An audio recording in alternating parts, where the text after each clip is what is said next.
Hello viewers, আসসালামু আলাইকুম। আজকে আমি তোমাদের সাথে শেয়ার করব আমি পুডিং বানিয়ে কীভাবে। তা আমার বাচ্চারা আমার পুডিং খুবই পছন্দ করে। দেন এখানে আমি বানালে আমি খুব বেশি বানাই, কারণ আমার বাচ্চারা পুডিং খেতে খুব ভালোবাসে। এর জন্য আজকে আমি 2 কেজি দুধ নিয়েছি। দেন 2 কেজি দুধ প্রথমে চুলার আছে খুব মিডিয়াম আছে দিয়ে ওটাকে 1 কেজি বানিয়ে নিলাম। নেওয়ার পরে দুধটা ঠান্ডা করে নিয়েছিলাম। এখানে আমি একটা ডেক্সির ভিতরে সুন্দরভাবে চিনি দিয়ে এটাকে আমি একটা ক্যারামেল বানাবো, কারণ এই বক্সগুলোতে ক্যারামেল বানিয়ে এটার ভিতরে আজকে আমি সুন্দরভাবে পুডিংটা বানাবো। দেন আজকে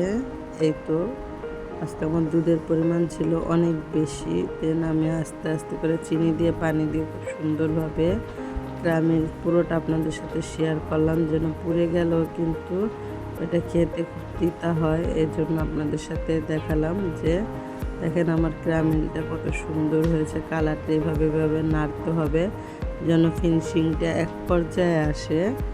দেন আমার ক্যারামেলটা আমি এখন এখানে ঠান্ডা করতে দেব।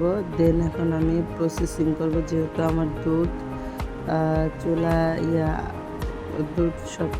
দুধ আমি সুন্দরভাবে কমপ্লিট করেছি চুলার আছে। এখন আমি এখানে 2 কেজি দুধের ভিতরে 2 কেজি দুধটা আমি 1 কেজি বানিয়েছি। দেন এখানে আমি 8টা ডিম দিয়ে দেব।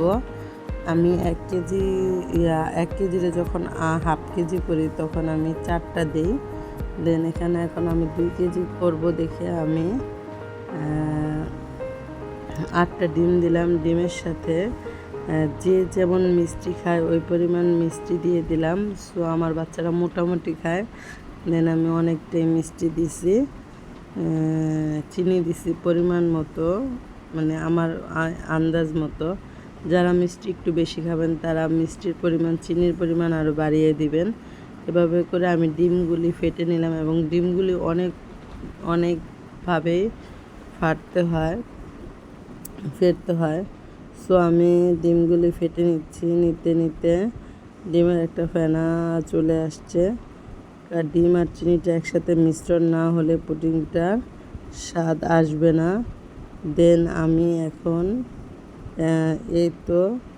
একটা ডিমের যে মিক্সার যে মেশিনটা আছে সেটা দিয়ে আমরা ডিমই করার পরে ওই দুধের সাথে ডিমটা ক্যারামেলের এই ডেক্সির ভিতরে আমি দিয়ে দিলাম। সো দেখি একটা হবে না, তো আরেকটার ভিতরে আমি ক্যারামেল দিয়েছি, ওইটা হয়তো আপনাদের সাথে শেয়ার করা হলো না। তো এই দুইটার ভিতরে আমি ক্যারামেল দেওয়ার পরে একটা ফ্রাই প্যানে ঢাকনা দিয়ে আমি ঢেকে দিয়েছিলাম। দেন আধা ঘন্টা পরে আমার পুডিংটা হয়ে গেল। এখন দেখেন আমার পুডিংটা ঢালার পরে আমি 2টা বাটিতে নিয়েছি, একটা যেহেতু একটু বড় হবে।